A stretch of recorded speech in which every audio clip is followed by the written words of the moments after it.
This week's Torah portion is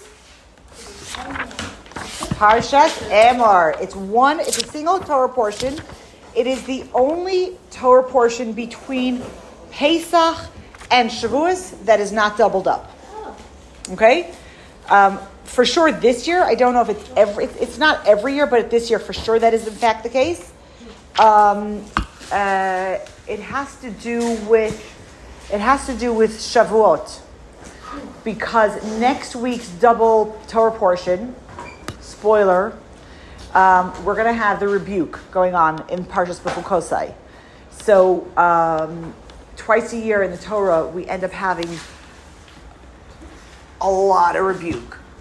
It's before Rosh Hashanah and it's before Shavuot. And so the way the sages set up the Torah reading is that it's always before those holidays, but never directly before them. There's a buffer Torah portion between what's called the tochacha, the rebuke, and the holiday that's coming up. I need it for another few minutes. I'm sorry, and then you can play with it. There's a constant fight with the air conditioning, and the air conditioning always wins. So bring a sweater. So Emor is a standalone parsha always. It's never combined with another one. And so here we are. It's interesting that Parshas Emor, it's chapter 21 in Leviticus, this Torah portion is, in fact, one of the longer Torah portions in the book of Vayikra, in the book of Leviticus. But if you follow Torah reading, if you follow Chitas, if you follow the learning for the week, because we had so many double Torah portions, it's actually a shorter week of learning. Because we've had double portions, it ends up being longer. Whatever, random fun fact. Okay, did anybody have a chance to look at the Torah portion? And what's going on in there? Nomi, give me something that's happening in the Torah portion. We talk about the Omer. We talk about the Omer. Yes, we do. And we are even in the Omer period. How cool is that? Does that always happen? What? This Torah portion always is in the Omer. Yes, absolutely. What else is in the Torah portion? Did anybody have a chance to look at it? Also, the Pesach. Right. So what basically? Okay. So we're gonna have. Let's. Huh? Who's allowed to? How priests are allowed to mourn? Exactly. So the Torah portion generally has three parts. The first part has to do with laws for the priests, for the Kohanim, who they can marry, what are the qualifications for serving in the temple. Like really in 2 minutes, you can turn it off. That's going to be the first. Let's say the first third of the Torah portion. The next big chunk, the fourth, fifth, and sixth Torah readings are going to be all about the holidays. So the Torah readings that we do on every single holiday is going to come from this Torah portion. It's going to start from, anybody know, which is the first holiday that's listed? Pesach, exactly. Because, according to the Jewish calendar, Nisan is month number 1. Okay, so Rosh Hashanah, which is now the head of our year, is actually in month number 7. It's a good question. It's a good question. The quick answer is that in the Jewish calendar we have 4 Rosh Hashanahs. So anything connected to the Jewish people as a people is going to be from Nisan. It's going to be from when we started as a nation. For the world, we start from Rosh Hashanah. We also have for the trees. We also have for tithing and whatever. Yeah. Those are a little bit less. The trees is familiar. Tu B'Shvat, the new year for the trees. And the one that's the least known is the one for tithing your animals. That's from Rosh Chodesh Elul. I'm sorry. And it's the least known because we don't do it anymore. And we haven't done it for a couple of thousand years. What does tithe mean? Tithe means that you take off a portion and you give it to God. So back in the day, that was about the time that your new animals, whatever, would have been born.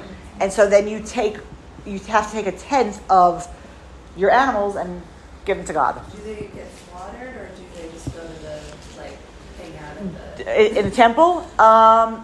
The answer is I don't know. I would imagine that they probably get slaughtered. I don't know. That I don't know. I don't know if they sort of get donated to the temple and can be used for the daily sacrifices. Right. I have no idea. That sounds like a very complicated system of donation. Who's going to be in charge of all the animals that get donated? The Talmud tells us one of the sages, the 10th that he had to give off was, I think, 1,200 animals. That's like a lot of cattle. And that's the 4th, 5th, and 6th Torah readings. And the 7th Torah reading is like, I don't say a mishmash of a bunch of different random stuff, but it kind of feels a little bit like a mishmash of a bunch of different random stuff. So there's some laws of personal damages and making the oil for the menorah. And the last thing that we have in our Torah portion is a really weird story of a guy who curses God. So that's the overview of our Torah portion. And now let's take a look at what's happening. Okay? And what does it mean to us? The Seder. So if you take a look at the beginning, chapter 21 starts off that God says to Moses to speak to the priests, the children of Aaron, and tell them that they should not become contaminated to anybody. Now, in general, the rules for the Kohanim, the rules for the priests are divided into two categories. You have all the priests, and then you have the Kohen Gadol, you have the high priest.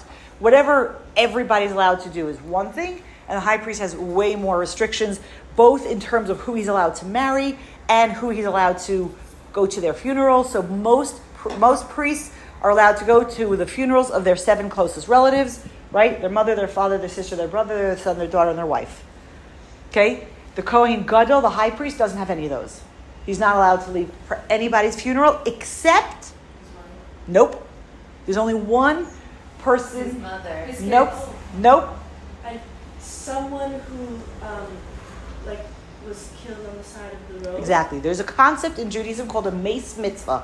Somebody who passes away and nobody knows who this person is or who their kin is, and there's a mitzvah to bury them. That is the only person that the Kohen Gadol is allowed to leave the temple to go to their funeral. And it's an interesting, I'm sort of going a little bit out of order, but I think it's an interesting kind of headspace, right? Because if you think about honoring your parents, so like there is an obligation to honor them in their lifetime and after their passing, right? And you would think like, your mother, your father, you can't go to the, right? And it's interesting, some of the, like there's like I'm twisting over my words.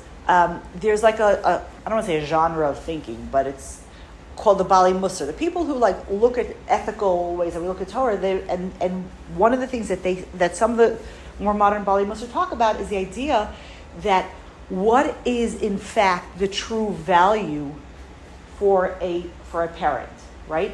Sometimes we look at something and we look at it from this perspective and we're like, that's not okay. But if we were to shift our perspective, we're like, whoa, look at that, right? So for example, the Kohen Gadol who can't go to his mother's funeral, part of us is like, what?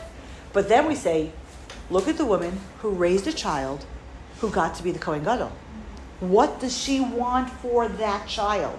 Well, he's not such a child, he's a Kohen Gadol, right? But it's still, as a mother, I'm telling you, they're still your child. It doesn't matter how old they are. What is her wish or the parent's wish for that child? Is it that they should honor me by coming to my funeral? Or it's like, they serve God in the Holy of Holies, right? Now, one second, Nechama, I see it. I see that you're confused. Give me a second. But I want to, like, what does it mean for us today? Okay? Something for us to think about. I don't know if I think I'm the only person in the room right now who's a parent. I think it's true for ourselves as well. Where's the place that we have to look at our expectations of our behavior and say, maybe I need to look at it from a different angle? If we say, everybody says that I should do X, Y, and Z, and there's something about you that's saying, maybe I shouldn't be doing that X, Y, and Z, but maybe I should be doing something else. I should be sitting in Jerusalem and learning Torah instead of doing whatever, as a random crazy example, right? Instead of doing what everybody thinks I should be doing now, where do I shift my perspective and say, what is the real right thing for me to be doing? Is it to be how am I truly honoring my parents? Is the honoring of my parents, back to the Kohen Gadol, that I leave the holiness of the temple and I go to their funeral?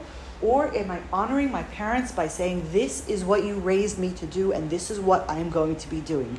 It's easier to talk about the Kohen Gadol because it doesn't affect us. Like, we're not the Kohen Gadol. We don't have to go through that dilemma. But I feel like in our lives there are so many times that we get hit by what we feel we should be doing and what family, society, blah, blah, blah, fill in the blanks, tells us we should be doing. And what do we do when those two things come in conflict with each other? And can we sort of hear ourselves and say, what is the real honoring of myself in what I need to be doing? Where do I really, do you know what I mean? Where am I being true to myself? And where am I, and so maybe somebody's going to be like annoyed because I'm not going to be doing what their expectation of me is, but maybe that's really what I need to be doing. So it just feels like it's too easy to talk about things 10 steps removed from us and they don't mean anything. But when we pull it into our own lives and we say, wait a second, how does that look? When I look in the mirror, how am I living my life? Am I doing what I'm supposed to be doing for my soul and for who I am here? Or there's a family, something happening that's going to not align with my value system, and then therefore how do I, in a nice way, in a polite way, say this is what I need to be doing? Nachama, I didn't take your question yet. Where do we see that the Kohen Gadol is not allowed to attend these funerals? I see, right at the beginning, it says that the Kohen cannot contaminate himself except for those who are closest to him. You gotta keep turning. Turn the page. Turn another couple of verses, and you see HaKohen HaGadol Me'achav. Where is it? 1 second. Verse 10. HaKohen HaGadol Me'achav Asher Yitzak Al Rosho Shemen. The Kohen HaGadol, who's greater than his brothers, who has the oil on his head, he's not allowed to go to any. And the next verse 11. It says it also says he's not. It says the first thing is he shall not leave his head unshorn. One of the first things. Well, that's he's what. Not allowed to grow his hair out. So no. So here we're talking about in terms, and it's interesting because we had this last week where we were talking about mourning laws. There was a place. Remember last week we were talking about ripping out your hair in mourning. So there's also, like now we're in the Sefira period, and you'll see lots of people who aren't shaving because of mourning practices, right? So the Kohen Gadol is not allowed to do either of those things. Okay, just like all of us are not allowed to pull their hair out for the thing. So for mourning, So he's basically not allowed to engage in mourning. Correct. He's not allowed. For him, there is no understudy. The show must go on. Parenthetically, it says in Rashi that the Kohen Gadol has to have a haircut every month. There's none of this business of your hair not being perfect. So, like in the conversation, it's not just in the mourning situation, but everything in the house of God has to be perfect. And that means, like sometimes, I need a haircut, but I'm just pushing it off because I'm pushing it off. No. The Kohen Gadol doesn't get to do any of that kind of stuff. It's like... Do we know how his hair was supposed to be cut? Or he can have any hairstyle? I have no idea. No, they were bald. The first Kohanim who were inducted into Kahuna, Aaron and his sons, not Aaron and his sons, the Leviim, the Levites were shorn Korach. Yeah, that's when he got upset. Yeah? We'll get to it when we get to Korach, but the first generation of Levites who were brought into the service of Hashem were totally shorn. The whole shebang. Yeah, it's No part of, eyebrows. huh? No eyebrows. No beard. Nothing. Everything. It all grows back, okay? It all grows back. But I'm just saying, it's part. What? She was saying the Kohen were shaved. She's asking, and I was like, I don't know about that. Which Kohen? You said who was short? The Levites. The Which Levites. Kohen? No, the family. Okay, 12 tribes. The tribe of Levi splits. You have the Kohanim, the priests, and the Levites. 99% of the tribe of Levi becomes Levites. The children of Aaron become Kohanim, but they're all from the same tribe. Oh, before that was it not called Levites? They were called Leviim or something. They're from the tribe of Levi. So there were 12 tribes. So they were just Levites. They were all called Levites till some of them got separated to be Kohanim. But we're never going to get any place. Wait a second. Okay, talk about the Kohen. Okay. Now, the beginning of our Torah portion is there's some interesting stuff going on here about the Kohanim. It talks about who is not allowed to do, which Kohanim, there's certain let's put it this way, there are certain qualifications for somebody to actually, who is in fact a Kohen, to be able to work in the house of God. And one of the things that are really, I'm going to say hard to swallow in 2025 is the emphasis on physical perfection. And if you see, it talks about all these lists of blemishes that if this happens, you cannot serve in the house of God. Now, can we understand together? Somebody breaks their leg, right? So till it heals, you can't serve in the house of God. That kind of makes sense. Like, we understand that.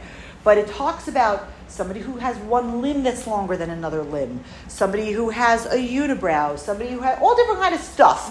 Dryness, wet moistness. There's all different kinds of really interesting stuff of things that are visible.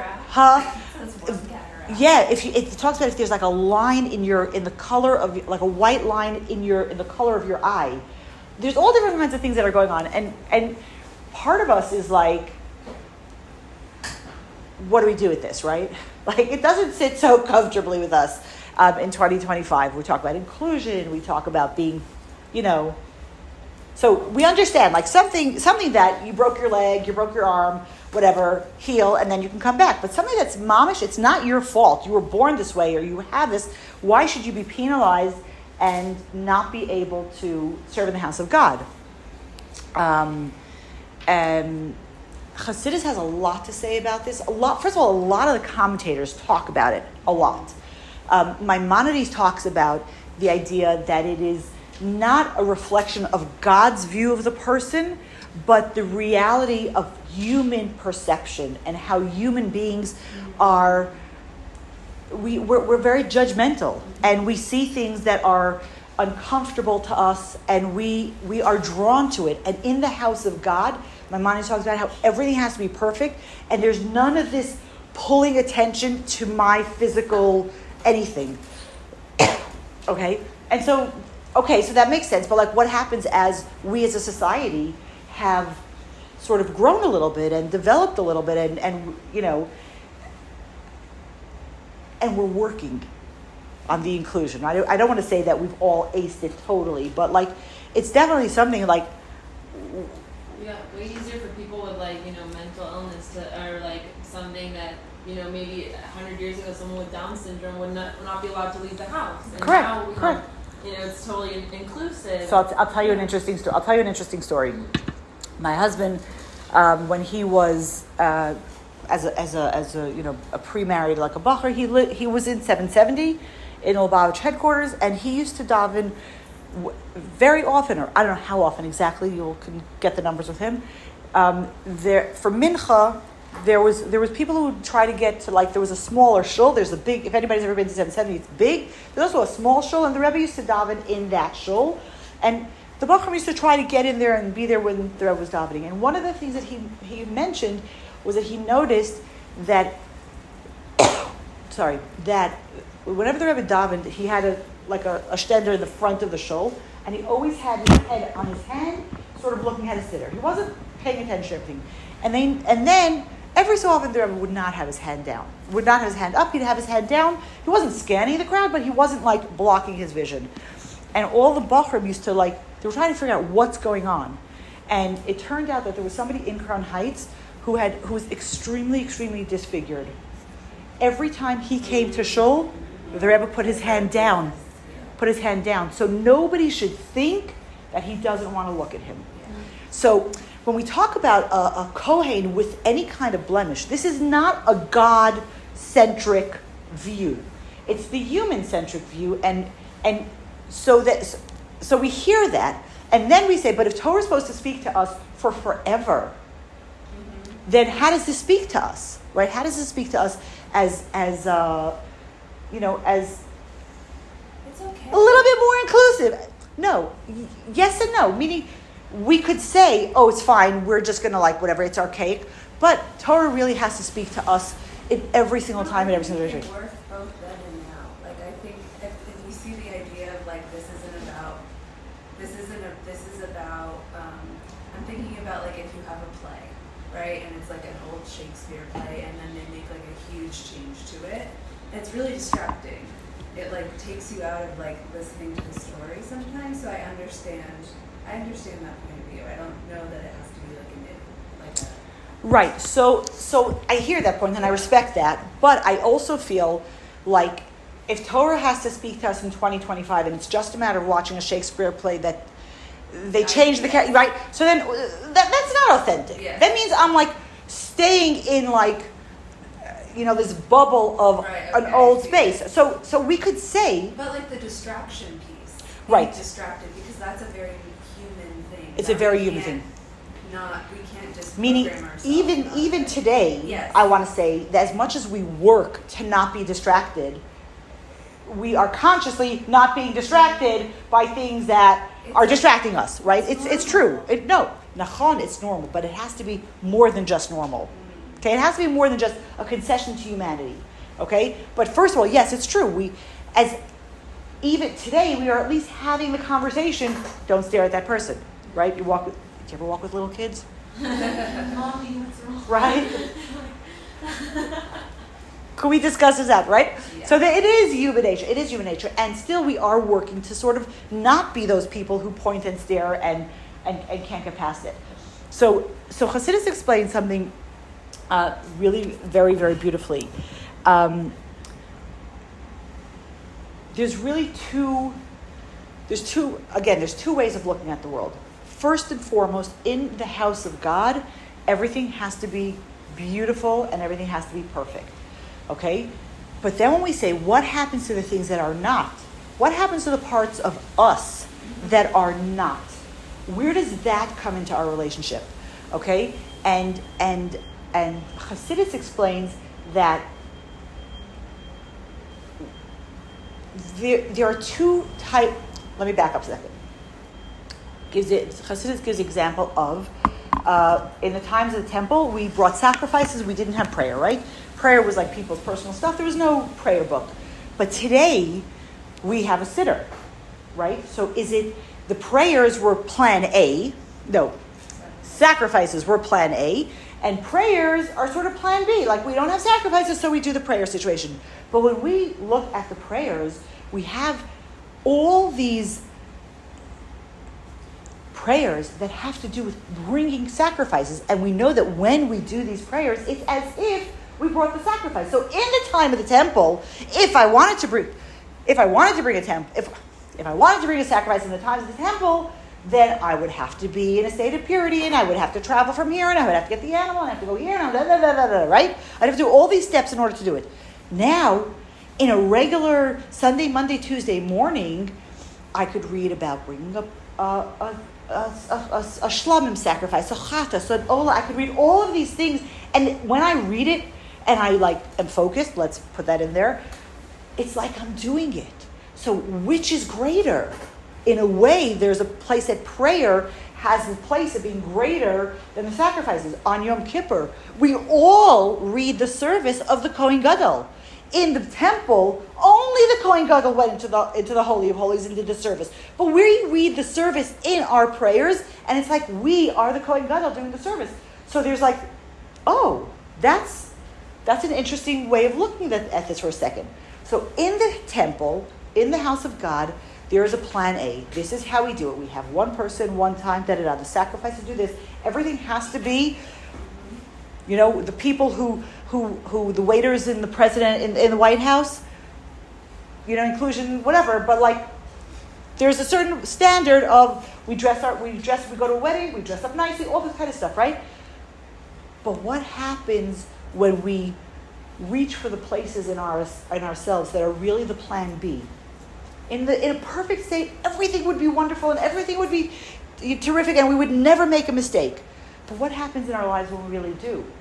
So that is where the place of the all those disfigurements and all those things that are not our beautiful, shining places, when we are in touch with our reality and we say, oh, we could make up what does it mean to have a cataract in your eye. You don't have to make it up. It means we don't see things clearly when things are mixed. But when then we can say, oh, wait a second. So we can't do the service in the temple.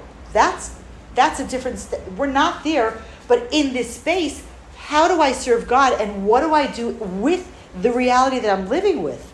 And that, in a way, Chassidus says, that's like our prayer substituting for the sacrifices. Sacrifices, perfect, beautiful, whatever.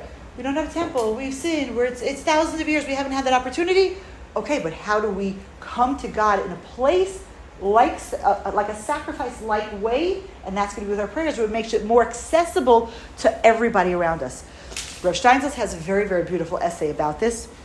And one of the things that he talks about there is after it talks about the Kohanim, it talks about in the Kohanim, in the blemishes. It also has to do with animals. Also, sacrifices that have certain blemishes. He talks about different blemishes that a Kohen is not. If you have any of these blemishes, you're not allowed to serve. And one of the ones that he highlights, gotta love Rav Steinsaltz, he talks about that if somebody has cut or crushed testicles, they're not allowed to serve in the house of God. Now, he brings it to very much to us. And he talks about the idea of something that's mangled or crushed within us. And we think as we come closer to God, I need to disconnect something that's so much a part of me. If that is what we're looking at, if we think I need to disconnect something that is in fact my life force, whether it's my creativity or my art or my song, whatever it is, we're wrong. That is not what God is looking for. God says that is not a whole sacrifice. Such a person does not come close. You cannot say, I will just cut off parts of my personality that are a little bit unconventional or not so fitting into the box that it looks like everybody seems to be fitting into, like those little Barbie boxes. Like, I don't sort of fit into there. I'll just cut it off and make it work. No. Then you're doing a disservice both to yourself and to God. Because when are we complete? When we don't crush parts of our personality and say, this somehow doesn't fit into my life with God. If we had a sense of humor beforehand, how do we have a sense of humor now? If we were, we don't have to become like these super serious, like a relationship with God is important. It's serious. It is, but it's not like heavy and like that. And I thought it was such a beautiful metaphor for ourselves because I feel it's such a true statement to us. Like, there are so many times where you're like, I'm getting like funny faces when I do, dress, talk, say, whatever it is, when I spout ideas that are not conventional. So maybe I'll just silence myself. Rosh Hashanah's like, no, that's not how you do it. There are certain things that we need to figure out how to tweak and how to bring into our relationship, but to cut it off and crush it and say, this isn't important to me, is not a true statement. And we have to really be very careful. I think as we're all on our paths coming closer to God, it's so important to be able to say, who am I, and am I recognizing myself along this journey?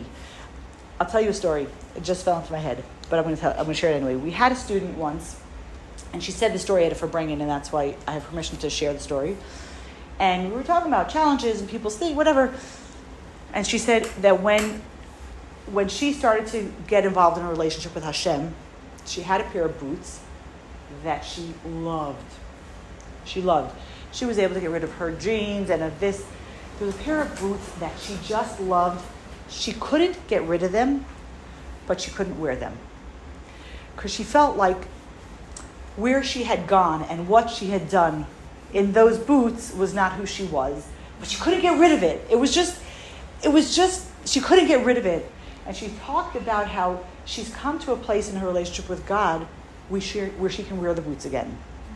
And I feel like there's parts of us that we need to sometimes, I don't know what the word is. Refine? I don't know. Maybe it's tweak, maybe it's refine. I was thinking tame, but it sounded like such a terrible word.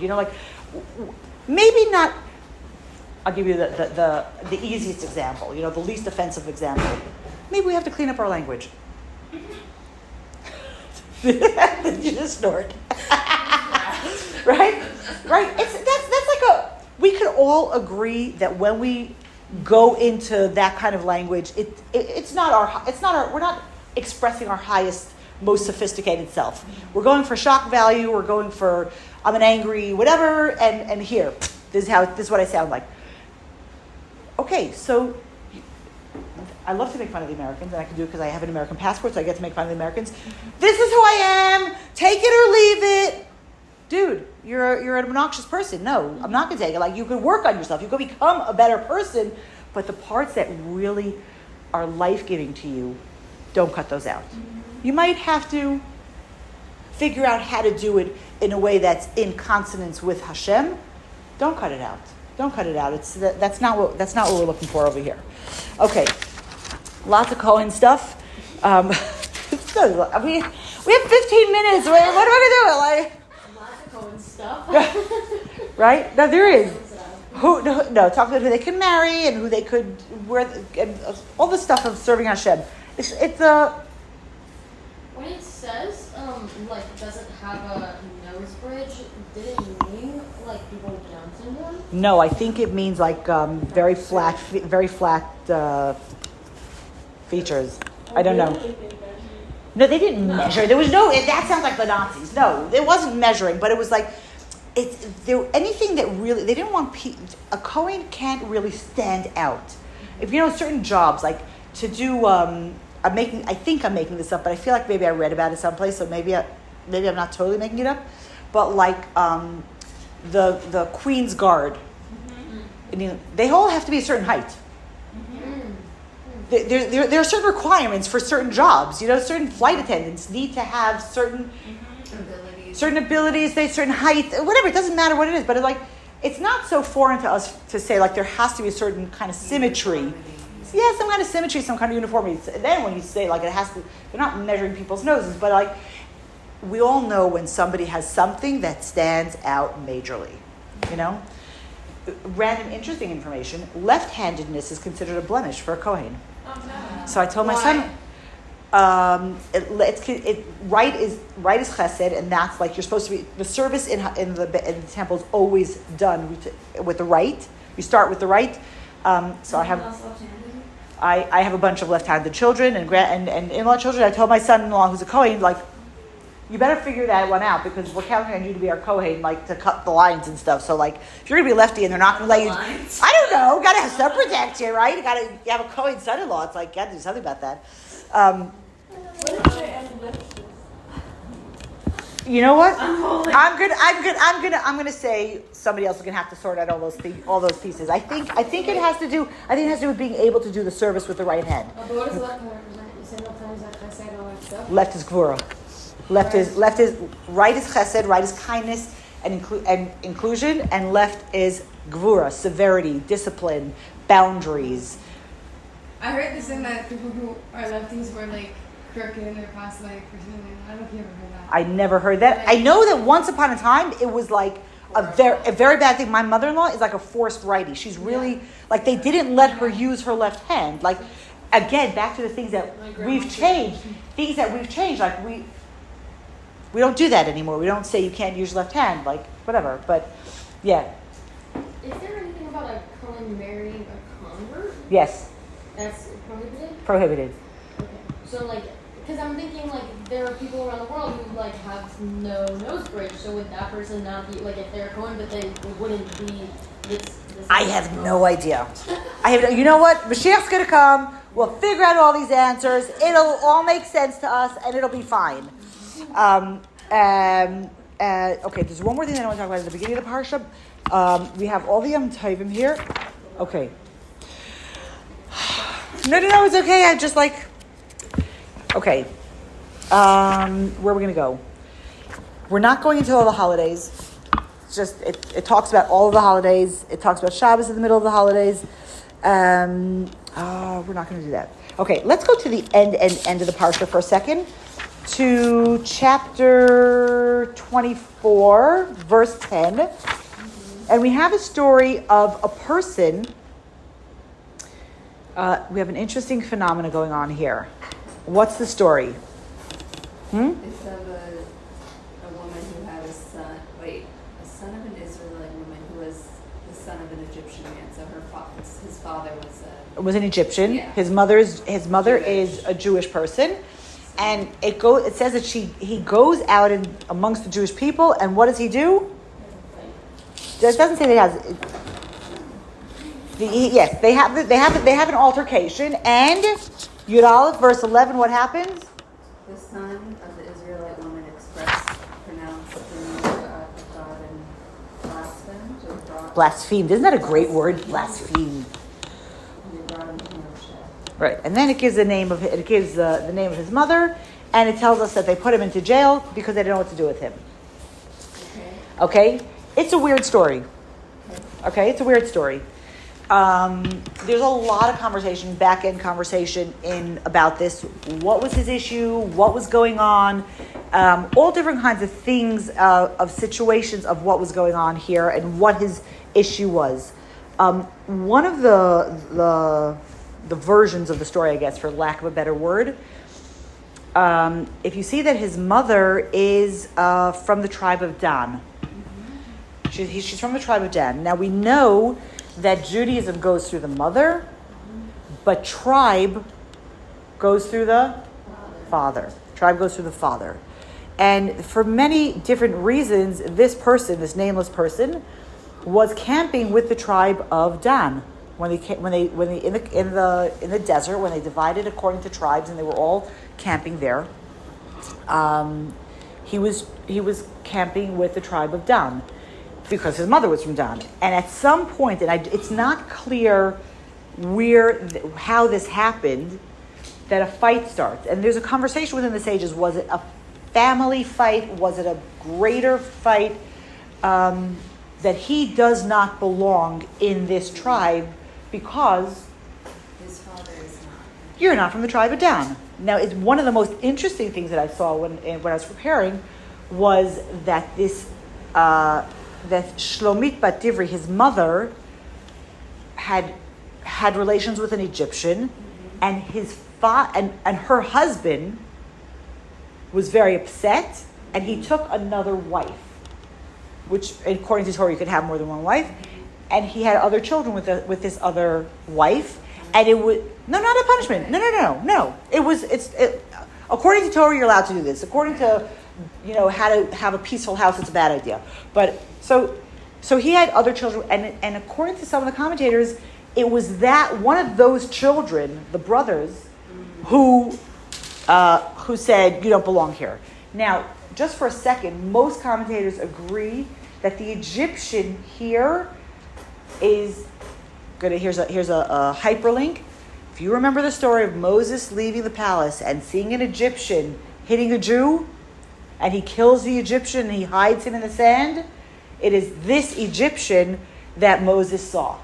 So that means Moses is 15 years old when he goes and has this encounter with an Egyptian guy who's beating a Jew, and Rashi there says that it is the husband of this woman that the Egyptian was beating because the husband found out and he was really upset. Moses is 80 years old when they leave Egypt, 81 years old. So this story happened how many years ago? Somebody whose math is better than mine. Thank you. Okay, now they leave Egypt. So this is an old story. This person that we're talking about, this son, he's an old man. He's 65. At least he's 65 years old, right? He's an old man. And what's interesting is that the Torah tells us that if you have a situation that somebody comes into a Jewish community and they don't know, for some reason the person says that they're Jewish and maybe there's something sketchy in their history, but generations go by and they've been accepted as Jews, then they are accepted as Jews. We don't go back 5 generations and say, you were living as Jews, but you really aren't, okay? Why is the brother now, 65 years later, or whatever, waking up and saying, you don't belong in this camp, right? So there's that seems to be the basis of that argument, whether it was in fact a sibling or it was from the tribe of Dan, where they're saying you don't belong in this camp. And they go to the court of Moses to find out where is this person supposed to actually camp. And he actually loses the court case. He's told that he does not belong with the tribe of Dan. His father is in fact not from this tribe, so there's another place for him to pitch his tent. Okay, now why do I bring the story? Because there's so many weird, interesting stories in the Torah, and there's an interesting thing that I see personally. One of the things that we're going to see later on in the desert history, when the Jews traveled, so the tribe of Dan actually was a very, very large tribe, and they were the last tribe that traveled, and they were essentially the lost and found of the Jewish people.